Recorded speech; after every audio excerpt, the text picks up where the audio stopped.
Hello and welcome to my channel, Customer Creations. My name is Nia and I will be doing this tutorial for Basic Beginner Crochet. To start off with, the materials that are required is going to be a 5mm hook and any number 4 weight yarn. I will be using my caked yarn from scrap yarns that I've had, but if you're unfamiliar with what a number 4 weight yarn, all the yarn labels that are sold in the store will have labels on them. And as long as you're working with a 4 medium weight yarn, you're good to go. Today I'm using Big Twist. Again, it's scrap yarn from previous projects because I'm just going to be demonstrating the basics of crochet. So the other items you'll be needing are a stitch marker and a pair of scissors. To start off the tutorial, I'm going to be using some crochet terminology. And so to begin with, this would be considered my yarn tail. Basically, it's just going to be the tail of your yarn.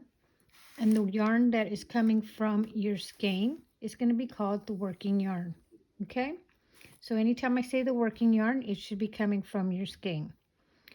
We're going to start off first with a few tips or a few simple items when it comes to crochet. There's 2 ways for you to hold your hook. Okay, there's no wrong way for you to hold your hook or right way. It's whatever's comfortable for you. So there's the knife hold, where people crochet in this manner, and there's the pencil hold.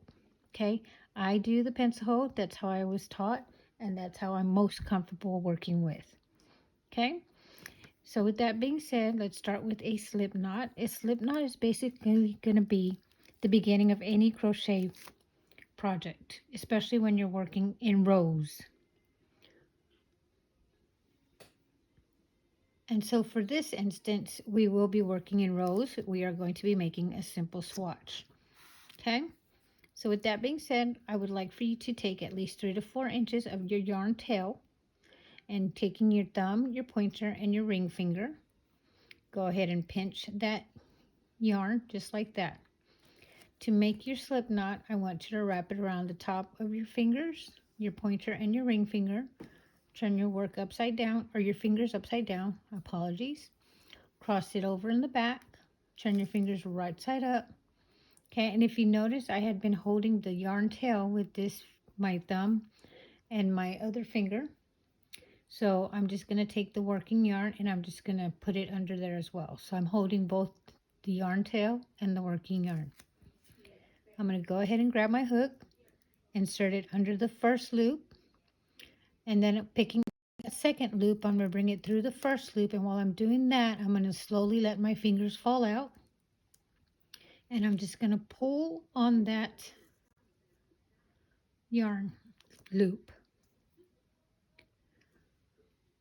So now that I've done that, we'll see that this first knot, this first loop here, this is our slip knot. Okay, so to make that smaller, because we want it to only be as big as our shaft of our hook, we need to take our working yarn. So here's my yarn tail. I'm bring it off to the side. Grab the working yarn. Remember, the working yarn is the one that's coming from your ball of yarn.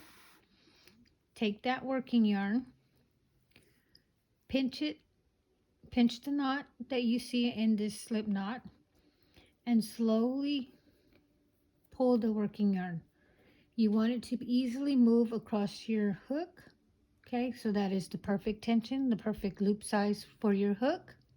Okay, so there's many ways for you to be able to hold the yarn. I'm going to show the most basic, simple way for you to be able to do it. So I would go ahead and take the working yarn, lay my hand just on top, hovering over it, bring it bring it through the pinky finger across the top, down to the pointer, around the pointer, and we're ready to work.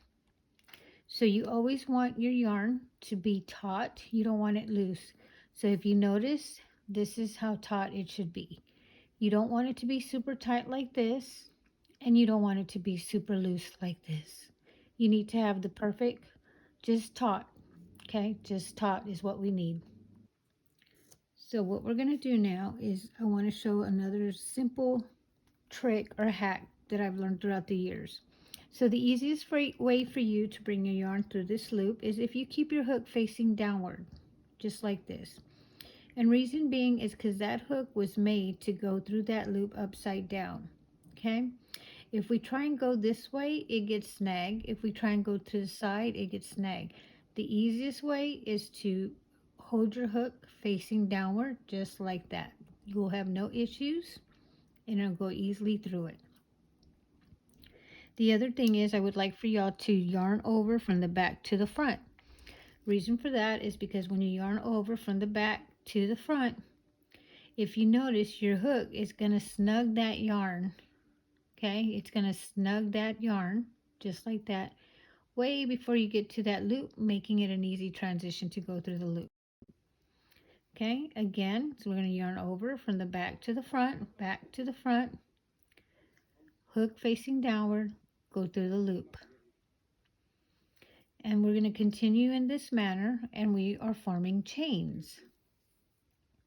Okay, so we have 3 chains, and we know it's 3 chains because they're shaped like V's. We have 1, 2, and 3. You see the V's? Okay, so from this point, we're just going to continue, and we're going to go ahead and chain 15. So we're going to yarn over from the back to the front and go through the loop, always holding our hook downward, just like this, and continue on. So I like to work in a very slow rhythmic pattern, so that way you have a visual of exactly the process that should be done. And for this beginner basic crochet, we are going to do chain 15, and we're going to be working with 14 stitches. And you'll see why it's 14 stitches versus 15 if we're chaining 15. So this is going to be the foundation of all your crochet when you're working rows.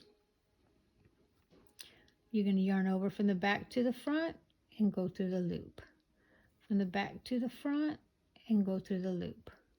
So now I'm going to go ahead and count how many chains I have. Remember, each V is a chain.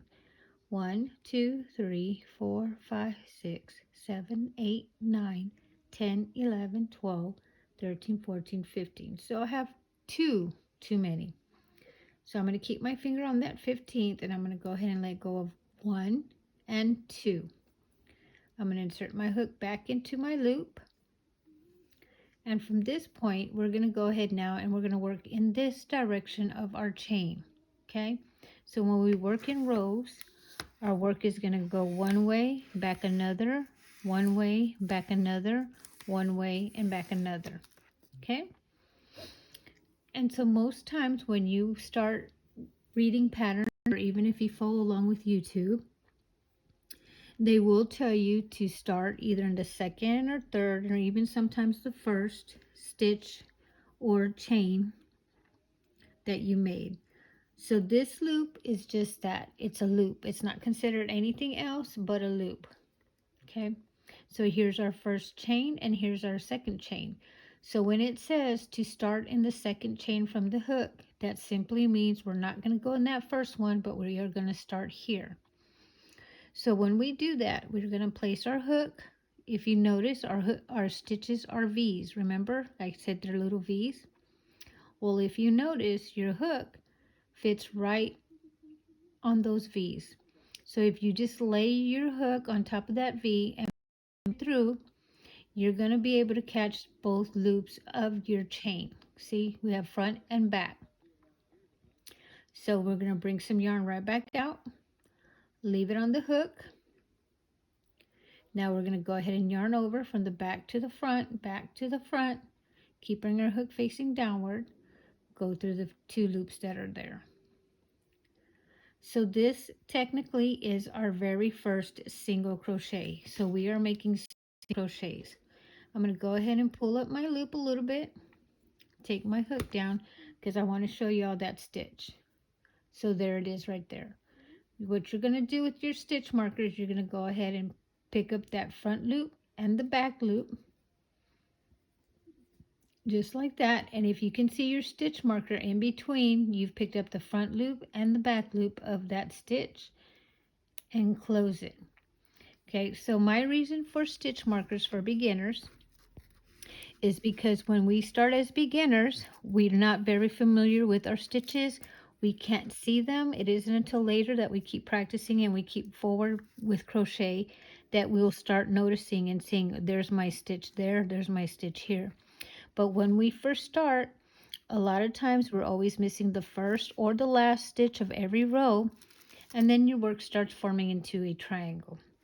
And that right there, that's a frustration, because that is what causes a lot of beginners to